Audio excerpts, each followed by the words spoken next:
Thanks for taking time to talk to us, Dr. Prabhakar. So for people who are listening in, Dr. Prabhakar is the Chief Research Scientist in the Electronic System Engineering Lab in the famed Indian Institute of Science in Bangalore. His key areas of interest and expertise include embedded system design, power management algorithms, energy harvesting sensors, amongst other things. We would like to share that at this point in time that a few months after we started Chara, the MSME COE division of Indian Institute of Science gave us a grant which helped us a lot in the initial stages of our journey in building the first motor, and then of course building the team and raising more capital, and we are now at a stage we are shipping motors. We would like to thank Dr. Prabhakar and Dr. Srinivas Jampandi, who were very instrumental in getting this grant for us. Thanks for having. We're very grateful to have you here, Dr. Prabhakar.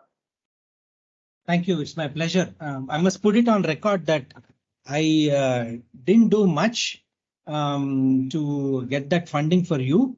What I did most critical is just this, that we listened to you very carefully. We brought in our experts in the area related to power electronics. And once we knew that you had a convincing novel product that would look at the future of the country, my only business was to make sure that I sell this idea to the ministry, because I have to sell your product, your idea, your novelty to them and get the funding released from them. So because as you know, this is not a funding from the Institute of Science. This is funding directly from the ministry. And I become your I'm a spokesperson, both technical as well as in all aspects, to convince the ministry and sell the idea. And I should say that if at all there is one contribution you can claim I did, was I did that spokesperson work quite well. Oh, thanks. Yeah. Thank you, Dr. Prabhakar. To start off, we understand that you are a scientist at IISc, which is like a very interesting kind of a dream job for many people listening in. Can you tell us, like, how does it feel to be a scientist at IISc? Oh, it's amazing. It's amazing because every day is a new day. I've been at the Institute of Science for over 40 years now, roughly 40 years. And there is not a single day I have not learned each time I come to office. In fact, it's so hard and it's so infectious that taking a day off is like you are out of business or out of work for that day. And it's been like that. So including Sundays, I come, we work and I go back. Whenever I find time, I do work with my family. I spend time with my family. It's about when I find time to spend time with my family rather than worrying about anything else. So it's been like that for several of us. I'm not unique to this whole system. There are many, many hundreds of such scientists for whom the first love indeed is to spend work at the Indian Institute of Science. There are many of us like that. Thank you. So as a chief scientist, what are some of the strategies, methodologies that you employ to bring these cutting edge technologies to reality? Okay. Yeah. So just to continue, you know, this 30 or 38, 40 years of my life, it's been like this because you are a student every day. You're a student every day, actually. We are professors, we teach, but then we are also students every day. We learn from our students, we learn from our colleagues, we learn by reading, we learn by practice, and so on. Now, in continuation of what I said just now, the way by which you can actually bring in these technologies is looking around. For example, you go to, let's say, there is an industrial belt very close to the Institute of Science that is in the area a little beyond Yeshwantapur. Go to an area called Peenya. There is a Peenya Industrial Estate. You go to Peenya Industrial Estate, walk into one of the mechanical workshops, several workshops which do a lot of work on sheet metal and other related work. You walk in there and you see People are working there trying to produce something. Maybe it's a part of a supply chain of a large system. You look there and say, how can technology benefit people? And how can you bring in technology to that workshop? You look around and then you quickly realize that, yeah, I think this is something that there is a gap here. If maybe if I bring in this technology, it might improve the global competitiveness of the product. And that's how we start looking at ideas. For example, you take a lathe machine, go to a regular lathe machine and you find, what can I do? It's a lathe is 50, 60 years old. I'm not even talking of the modern ones. I'm talking of the regular old lathe machines that you and I have perhaps used in our own workshop practice days in engineering, maybe 50, 60 years back. Can you do something in terms of bringing technology to that? Can you apply it? For example, tool becomes blunt often. So is there a way by which you can intervene and look at the tool, its bluntness from the current day technologies? For instance, you can bring in machine vision, right? You can bring in computer vision. You can bring in other types of sensors to look at, let's say, a thermal profile of the job that is being done by the lathe. And maybe you can bring in coolant and say that coolant has to be, start to come in now so that the temperatures are well managed. Make it into a globally competitive product.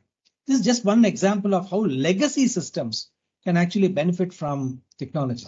Of course, needless to say that current day systems are a lot more, advanced. Again, if you look at the NC machines and this kind of thing, there are gaps even there.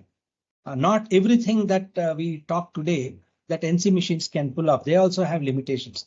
Even there, you can bring in sensors, you can bring in technology and bring in a lot of new things that can come in there. So I think the way to bring in cutting edge technology is to looking around, looking to see where the gaps are and trying to find out the best possible solution for that particular manufacturing unit that you're looking at or manufacturing equipment that you're looking at. That's the way I think it should be done. It's not that today it's all old, tomorrow it's all cutting edge. I don't think it's going to happen black and white like that. You're definitely going to look at the gaps, the novelty, and bring in newer additions, and incremental, however small they are important to move towards really high good technology, cutting edge technologies. Yeah, thank you. Yeah, Industry 4.0, and also there is a huge focus on manufacturing today from nationwide. So it's really good that you're bringing cutting edge technologies to these domains. It will really benefit society. So coming to the next topic, like we understand you have published more than 50 papers and you have received like multiple awards for many of these. Can you share like what is the secret behind your this much of publications and recognition? Well, you see, actually, I have more than 100 plus publications. It's not 50, it's more than 100 publications. It's not so much about publications. They only are worth that number of papers that you write. That's not the point. Really, if you are looking at writing publications which can make an impact, I think that's the difference. I'll give you a very simple example. Just the other day, I think it was a week back or so, there was an email from an SME in Bangalore. That SME had read one of our papers and he wrote a nice, beautiful email. SME wrote an email to us saying that we are looking at your work on physically unclonable functions, which are used in the area related to getting to authenticate a system. Okay, essentially, unclonable functions can be used for authentication purposes. Think about it like equivalent of an Aadhaar ID for an embedded system. Think about Aadhaar for your laptop, your mobile phone, and so on. So you're saying that the paper that you published can be used is something that we are seriously interested in. So I think that's what can really give you a lot of satisfaction. It's not the amount of number of papers that we write, but if each paper that you write can actually translate to something useful. Because engineering is all about that, right? You have merger of fundamental research which is done, and you say that here's fundamental of what has been done. Now we have to convert it into something that can be constructed, where engineering comes and plays a big role. And it's this construction of a fundamental thing that really brings in the novelty. And we are exactly in that thing. And most of my papers, which I write with my students and both masters, PhDs and all of them, are essentially about, can I apply this thing directly to any industry? Can it pick it up and say, I can use this for my work? If I can do that for every paper that we do, I think we have done the job. And essentially, engineers are supposed to do that translational kind of work. So, very important message about the quality and the impact of the publication. Yes, indeed, indeed. So, also, like you mentioned, you have been with IISc for more than 40 years now. Like, what is the secret base? What drives you for providing, having the dedication to continue to work and innovate in core technology? So, as I said in the beginning, this 38 or 39 years, 39 years of my stay here, it's just, there's no second thought about saying this. You are not just an academic, but you're also a student. You have to, first thing you should think about when you come to the department every day in the morning is, what can I learn from my colleagues around me, my students around me, my project staff around me, my other peers who are around me? What is it I can learn from them? And what is it that I can disseminate? What is it that I can share back? So you offer a lot of courses, you teach, you sit with your students, you research with your students, you discuss on several things. See, there's one thing as an engineering department, we should note that what I know is only a small part of anything that we do, right? For example, if you take your own product, the machine design, the machine that you manufacture is one part, but then its integration is an important thing, right? There can be things like the wires that you choose, the connectorization that you do, the kind of enclosures that are required to meet the required specifications. All these things actually form a successful product. And the same with me also here. I'm just not looking at the core research. Yes, that's important because that's what will fundamentally change people's lives. But then how do you package it in a manner that it can be used? Right? So, for example, I mentioned to you about physically unclonable functions. Yeah, there have been a lot of work in unclonable functions for several decades now. But can unclonable functions be used in my everyday life on my products that I have? Can I use it on my laptop? Can I use it on my mobile phone? Things like that. So what has kept me going is just this, that you have a profession, you have passion. It turns out that if you have your profession and passion matching together, you can do all of these little things that I said. But most often I see that, I don't know, when I hear people talk about it, I feel sad at times. For example, I've heard some of them say, I'm an extremely good singer, but my profession has asked me to do writing software code, right? So we have seen these kind of things where profession and passion are not matching. I've been lucky, I must say, and prayed to Almighty every day that here is one case where my passion and profession are more or less, I would say, 100% overlap. If you enjoy what you do, you don't have to work even a single day. Oh, never, never. Every day is a working day, every day is a holiday, and it has never seen me different. I mean, it's quite seamless. So switching gears a little bit, out of curiosity for us, we would like to know what made you decide to give us a grant.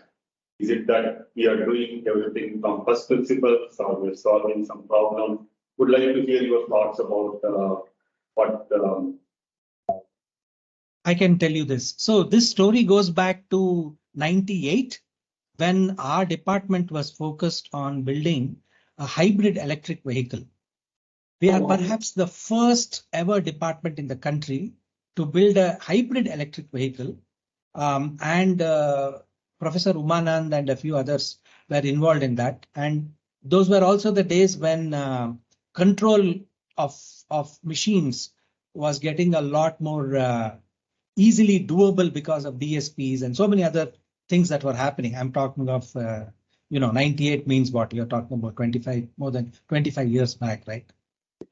Right. So, so that was my starting point. I was wondering, what is it that they were trying to do then? That was the time when they were attempting the application of an induction motor for as a machine for a hybrid EV vehicle. And I was wondering what issues are there with these kind of motors and what is the benefit of them. So control was a difficult proposition then, but then people were coming up with algorithms and trying to see, all these vector control mechanisms that were algorithms that were being coded to control these machines, to tame these machines.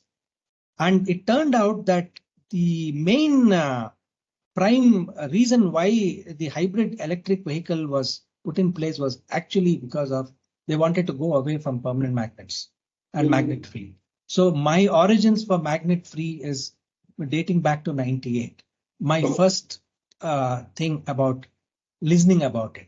Then I myself was involved in a lab which was conducting experiments on these little machines, but not the kind of power that we are talking of here. Mostly, I would say for low power applications. For example, that was also the time when several IT companies were manufacturing printers here, using step motors, right? Small motors.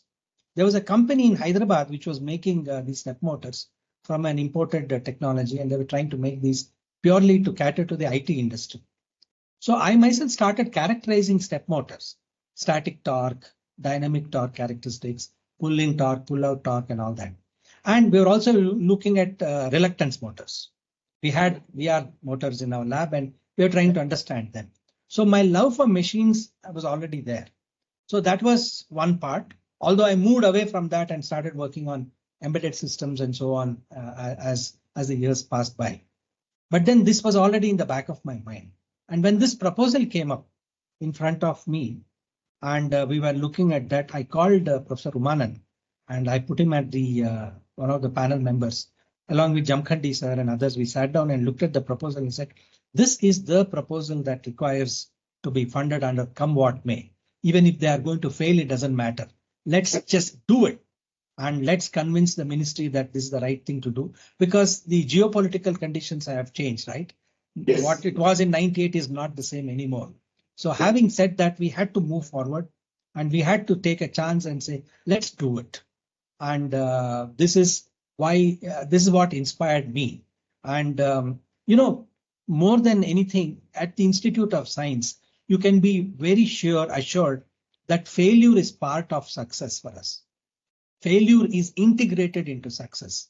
If somebody came and told me, in fact, some of the projects that we funded in the aerospace, I'm deviating a little bit because it's very inspirational. There used to be an SME which came to us and wanted to design some drones, fixed wing systems actually. And each time he would make a flight, there was a crash somewhere. They lost that and they had to do all over and all that. And each time that SME would come back and report, we failed. We went on telling him, yeah, that is why we are funding you. We know that you will fail. And we know that we have to give you more funding to make sure that you succeed. If you have the passion and the will to succeed, we are here to help you to move forward. And finally, he made it. He made that fixed wing aircraft, and then it was a great success for him. So we knew that it was the same in your case. If you're not going to succeed, if there's going to be a hitch, there's going to be a failure, it's folded into the long-term success that you would definitely see. So failure is embedded at whatever we do at IISc, because we are experimentalists. We keep trying things, right?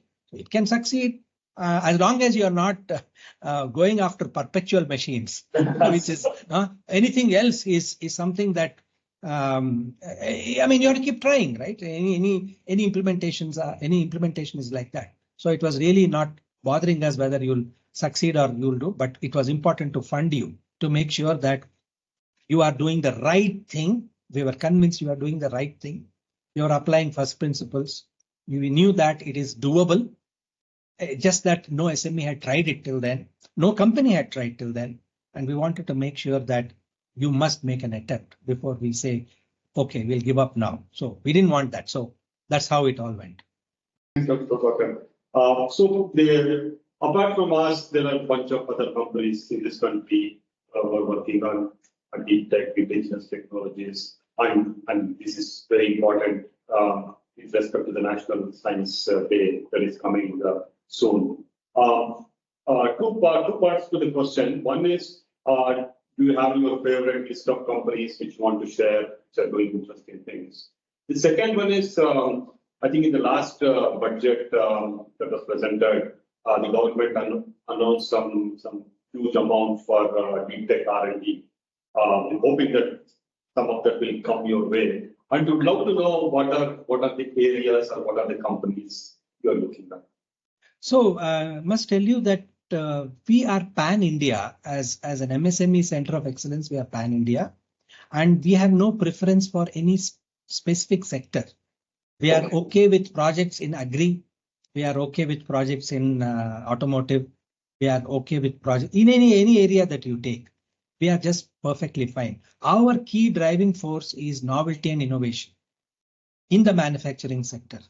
If you have something in that space, we are the guys who will come help you to make sure that this is really brought out clearly. In fact, it has turned out so many times in several of the discussions that we have had with SMEs that the SMEs themselves don't know where the gaps are.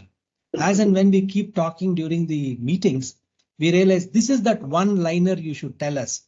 That is what is actually a big differentiator between the existing ones. So in that sense, we are okay with any sector, and we are just perfectly fine in anything in the manufacturing sector, as long as there is innovation, as long as there is sufficient novelty in whatever is being made. So there should be a clear gap between what is existing and what the SME plans to build. So this is the first thing. The second thing is related to funding that you mentioned about that, whatever that 1 crore that is coming up as announced by government as a corpus and so on. I don't really think in all my, I would say 1 decade of experience working with the ministry ever has put a cap on the amount of funding that they were willing to give us.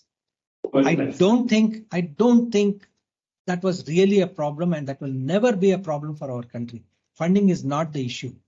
The problem is about telling. It's like this. I always tell. I mean, this is coming really natural for me.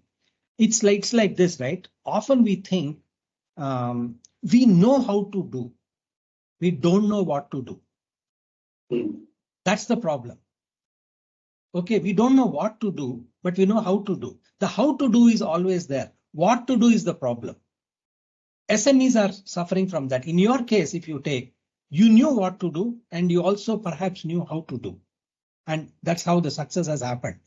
Several SMEs have this problem. They don't know what to do. They come and tell you something flimsy, and then they'll tell you, and we have to find an artificial novelty and innovation for it. And then we have to push it. That's not the way it should be done. You must find a gap. You should know what to do first. And I think IISc in the last 1 decade, sitting with SMEs, have been telling the SMEs exactly this. Forget the funding. The funding will come. It will be the business of the MSME COE to get you that funding. But let's first understand what you want to do, and how to do will follow later. So that is the key. The 1 lakh crore or whatever was really not. I don't think the government is ever thinking about it. This is what I wanted to say. There are a lot of friends and business acquaintances in the ecosystem that come and ask us how did we get the grant. So what advice would you give to people applying for the grant? Yeah, absolutely. It goes back to what I said a few seconds back. What to do should be clear. Okay. How to do, we can figure out with IISc support, technical advice. What to do should be very clear. And if that is solved, everything else is solved. Funding is not the issue. We can go after funding, get as much funding as possible.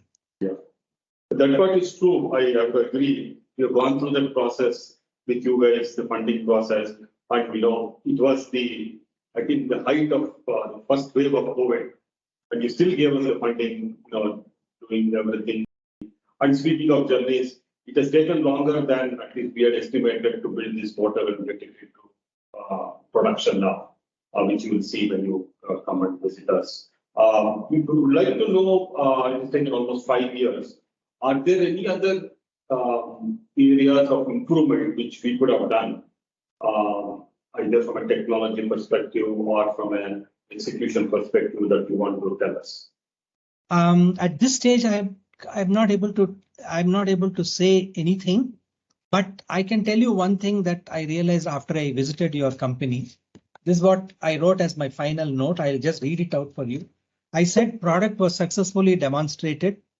The machine was up and running at full load. Okay. So I'd already made this comment. I think if you ask me, I'm a technologist. From a technology demonstration perspective, you have done a wonderful job and it's been done extremely well. Well, you can always improve. There's never an end to improvements, right? You can improve in processes. You can improve in so many other areas. You can improve in your technology. You can improve in processes. So I think there's never an end to it. And these are things that there are other experts who can perhaps tell you. But once I come there, maybe if I see something, I'll be able to say something better. I'm sorry, I'm doing this as a remote thing. So sitting here, I don't want to say whether you could have improved on processes or whether you could improve on technology, or maybe you should have a larger floor space and put a digital twin to take care of your manufacturing. All kinds of things can be mentioned. It's too speculative sitting on a let's say a Teams link and giving you this talk. I don't want to do that. Thanks. So we'll continuously evolve in this space, and our goal is to very simple. We want to ship these motors in various applications, and we're very close to it. But speaking of this university and industry relationship, I think this is a good example of that happening. But I think that we'll have to, as a country, as a society, we have to do more. What steps are you and IISc taking to increase this bonding between industry and academia?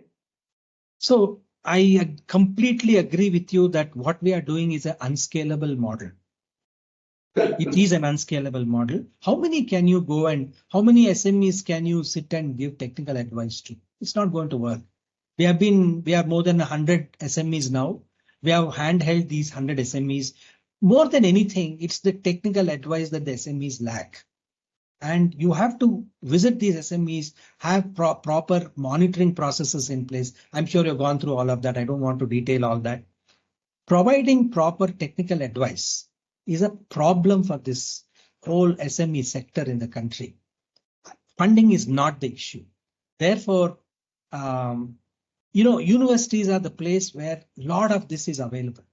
A lot of this technical advice and expertise is available. We are not good in the kind of things that you are good at. For example, we can only do prototypes. Taking to market and making it something manufacturability is something that is to be done by companies only, right? Only we are not good at that. But the technical advice part is something that should be something that universities are capable of. And I think these centers should be set up in almost all universities. And there should be a special cell like what we are doing here at the MSME Center of Excellence. It should be distributed all over the country. And we should evolve a scalable mechanism where it's already happening now because there are several host institutes, as they call now. And these host institutes are expected to sort of foster innovation and bring in several SMEs to move up the value chain. I think it should go in that model. And that's all I can say. I can also say that they're also difficult. It's also difficult to replicate a successful model. Okay, so this is not easy. For example, what we have done, if it has to be replicated tomorrow, is not going to be easy. So we have to evolve mechanisms like train the trainer, for instance. Maybe the other IITs and NITs should come look at our model, get trained by us. Trained in the sense that not on the technical front, more from the process point of view, looking at the methods and the methodologies that we adapt here, and try and see if we can, multiply this kind of successful models.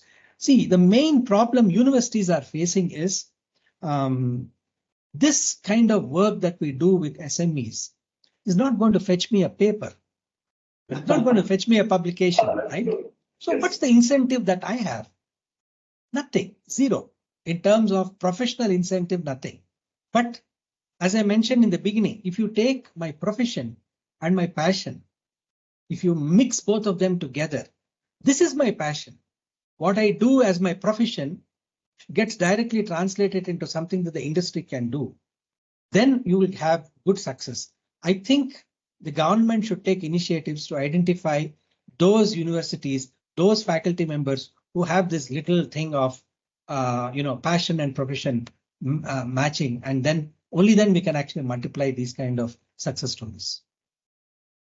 Yeah, that is great. Actually, if we can duplicate and scale this across the nation, it will really help us achieve the vision of developing several more indigenous innovative technologies from the country, and will also help bridge the gap between the universities. So finally, like a fun question for you, Dr. Prabhakar. If you were to look into the future, maybe like a century ahead, what do you think? What kind of scientific advancement or discovery will have a potential to transform our lives, transform humanity? Do you have any thoughts? Surely, as a researcher, I can tell you that more and more fundamental research getting converted to something that can be constructed will see the future. Many things that are being done in labs, mostly let's take cancer research, for instance, or you take any other in the healthcare sector, for instance, or medical technology, for instance. I don't think you can multiply doctors overnight, right? You're going to have shortage of doctors all along. So if there are technologies that can benefit from all the basic fundamental things that we are doing, I think that is what will take us to the future. In other words, fundamental research, fundamental work, fundamental things that are being done, if translated into something, I would say in terms of technology interventions, these will be the ones that will come to stay. So take cases like remote surgery, remote diagnostics, where technology interventions will come in a big way, treatment of cancer, fundamental research in labs on cancer treatment, application of it using technologies. Things like, burning inside tumors, bloodless surgeries or minimally invasive surgeries, all things that are going to use a lot of it in the coming years is something that will capture us. For sure, I've not even used the word till now on AI and ML because that is going to be part of everything. So we'll not even include it there. But what I'm saying is fundamental research will, the more and more of translation of fundamental research into engineering constructions, where technology comes in a big way, I think will transform our lives. Okay, thank you so much. Thank you so much. Thank you very much. Sure. I'm looking forward to see you next week. Yeah, sure. That's the idea. I'll have to get in Professor Umanand, Professor Jamadagni, Jamkhandi and others, and then we'll come over there. Yeah. All right. Thank you very much. Thank you. See you all then. Bye-bye. Bye.